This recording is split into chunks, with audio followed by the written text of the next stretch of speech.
Welcome to the blind battle of the Maker's Marks. I'm your host Sam, and this is Whiskey and SV. Alright, tonight is going to be a super special and exciting episode, as is always, right? But I think tonight will be actually more special than the usual episodes because I have in my possession the Maker's Mark Cellar Aged Limited Edition 2023. Now, if you know anything about bourbon, you know this bourbon is supposed to be a big deal.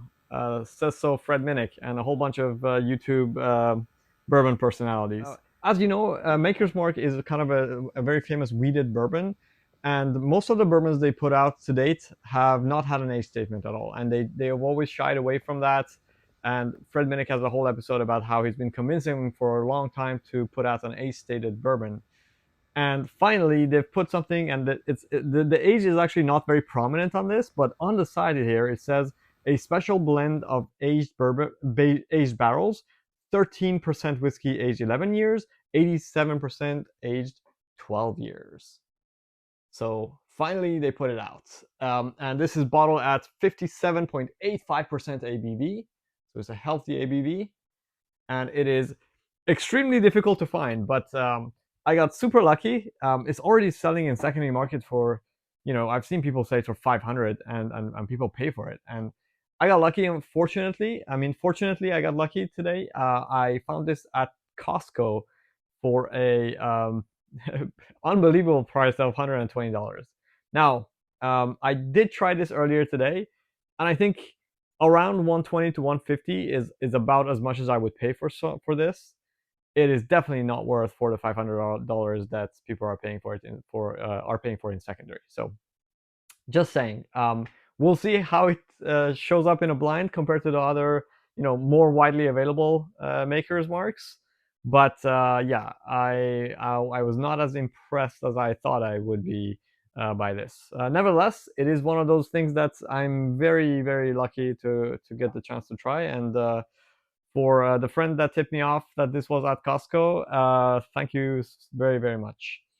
Okay, so let's. What do I want to try it next to? So the one that I want to try next to is the Maker's Mark Wood Finishing BEP 2023 Limited Edition. So this is. I think I've tried this in a blind before. This is the last of the wood finishing series that Maker's Mark put out.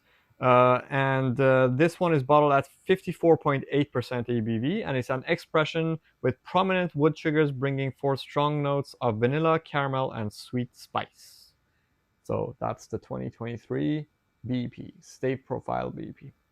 And BEP stands for Barrel Entry Proof, I believe. Okay, last but not least, this is the cheapest one out of these, and this is the Maker's Mark Cask Strength.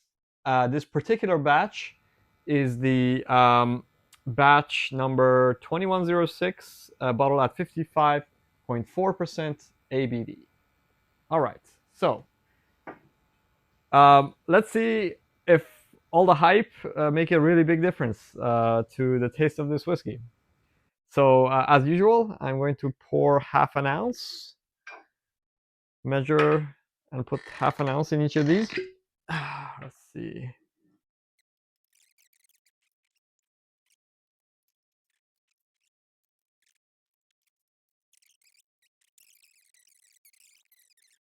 Okay, so let's try these. Let me turn this turntable off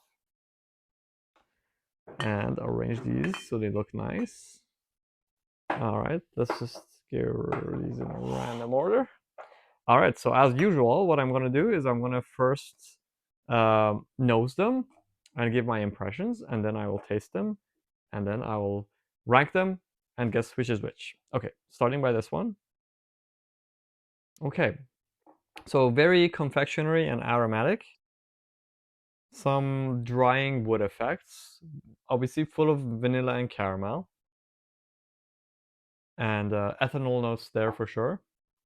Okay, let's go to the second one. Very similar. There's again that those wheated bourbon type aromaticness and sweet characteristic, and then some drying kind of ethanol and yeah, those types of notes. And last but not least, I think this is coming across as significantly sweeter than the other two. Just going back. Yeah, this has more of a youthful characteristic to it, I think. This one is relatively sweet as well, so I think these two are more similar. This one is a bit more youthful. There's a slight limestone mineral note to this, which I remember I got in the Cellar Aged one. But I remember the Cellar Aged one was much sweeter. In fact, this also has that little bit of a mineral. Now I'm wondering if I'm getting this mineral note that I think is probably just because I was reading how this is aged, and it's actually like aged first in their usual cellars, but then they have a new cellar that is in their usual rick houses that are not cellars, and then now they have a new rick house that's basically um, they um, they built into a limestone area, and is basically naturally kept cool by all the limestone. So they use dynamite on the side of some limestone hill or mountain or something, and they create a new cellar there. And that's where they aged it for an additional 5 or 6 years in much cooler temperatures to avoid it being too tannic. Having said that, I do remember when I tried this earlier today, it was actually well, it was definitely, you could feel the oak bitters in there. You can't get around those. Okay, so I think I'm just gonna taste at this point. It's a bit harder for me to know. I would say this probably came across as youngest. This probably came across as sweetest. This was also pretty sweet. But yeah, I mean, now I'm not even sure. I think this actually now comes across as pretty sweet as well. So I would say on the nose at this point, they're not sufficiently different that I could tell I prefer one over the others. They are all quite similar, which is, well, kind of annoying because yeah, I think this one is again secondary for it is like 400 or 500 bucks. The BEP, I got from Costco for $60. I think maybe you can find it for 70, 80 pretty easily. And the regular Cask Strength is something like 35, 40, maybe 50 at most. It's definitely not, there's a huge gap in pricing. Okay, so let's start with this. So lots of sweet flavors at the start, but then they quickly get this spicy notes. They're like baking spices, and then oaky notes also come out. Um, and the oaky notes are relatively bitter. So now I'm thinking this may actually be the Cellar Aged, because I do remember the Cellar Aged um, to have a significant amount of oaks, and that like tone that basically big spicy notes right after the sweetness. Yeah, and it's kind of lingering, kind of more on the oaky bitters type of notes. Okay, let's go with this middle one. Hmm. Quite similar experience. Lots of like kind of dry woody notes that are kind of bitter, um, and mouth drying. Honestly, between these two, I cannot tell. I think I preferred this one, but they're very similar. I think this had a little bit more spices to it. Let's try the last one as well. The nose on this is more aromatic than the other two, I feel. I feel like this is actually more well-rounded than the other two. And actually the bitters are more pronounced. They are uh, yeah, they feel like it does feel like it's been aged more than the other two. So I'm going to taste one more time, but so far I think this is my preferred one, and I think that it is a cellar aged one. This one is this one was pretty okay as well, so I think it might be the BEP. Actually, was this one more okay or not? Okay, let me go one more time. But I think so far my preferred one is this one for sure. Let's see. I think it's generally with wheated bourbons. I always get this bitterness, that may actually not be oak. It just might be a characteristics of the wheated bourbons that I've tried. Pretty much all the wheated bourbons that I've tried. Um, it's interesting. This doesn't feel like it's from aged. The bitterness in this doesn't feel like it's coming from aged oak though. It feels like more the bitterness that I get from from wheated bourbons. So I think this is probably the um, the Cask Strength one. I think this is the cheapest one. Let me try this one. This is quite sweet as well. I don't know, maybe my palate's off tonight, but I think there's not a whole lot of difference between these three bourbons. Um, I definitely think this tastes more young. This tastes more like it was made to look like it's aged, but like by staves probably, which would indicate it has to be BEP. This one seems all round smoother, um, and more well integrated, and the nose is definitely much better than these two. I wouldn't say much better.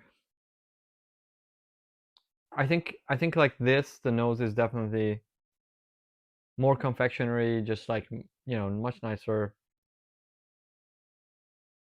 It's funny because I remember the Cellar Aged had more spiciness, and in terms of spiciness, actually this one was giving more spices. This is significantly um, more bitter, and it has a lot more spices to it as well. So I could be wrong. I mean, it could be actually that this one that I think is BEP is actually the Cellar Aged. I'm fairly certain that this one's the Cask Strength. Oh man, this also tastes pretty. Um, the this Now on the nose, this is also looking pretty good. This is too close. I don't think this should be this close. I'm I have to say, this should not be this close. Given the price discrepancy, there should be a clear winner here. I don't think there is a clear winner for me. I think I preferred this overall. Um, this was probably least preferred, and this was like in between. But I have no idea what they are, and I would not be overly surprised if I'm wrong about every single one. So let's go with this. I think Cellar Aged, BEP, and Cask Strength. So let's check. What is this? This is number 2. So this is the BEP. Oh wow. Okay. So got that one wrong. All right. Let's see. Is this going to be the Cellar Aged or not? This is number 3. Oh, okay. So this is a Cask Strength. So I got the at least I got the Cellar Aged correct. So this is number 1. Yeah. It's okay.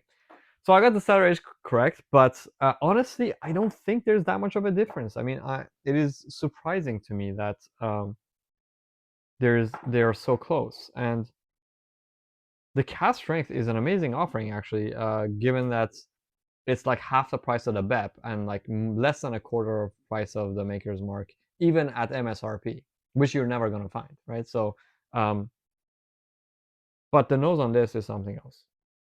Yeah, the nose on this is something else. Yeah, this is also pretty close. I mean, it's special. I wouldn't say close. It's nice. But yeah, no, the nose on the Cellar Age is exceptional. But on a palate, yeah, I don't know. It's not worth the price. I mean, even at MSRP, I don't think it's worth the price. I mean, if I wanted to just have an everyday drinker, I would surely just get the regular Cask Strength, and I would be more than happy with that. So yes, I am going to see if anyone has a Jack Daniel's Coy Hill that they want to trade with me for this, and I will be much happier with that. All right, thanks for tuning in. I hope you had an interesting time watching this. I certainly had a lot of fun filming it. So see you next time. Take care.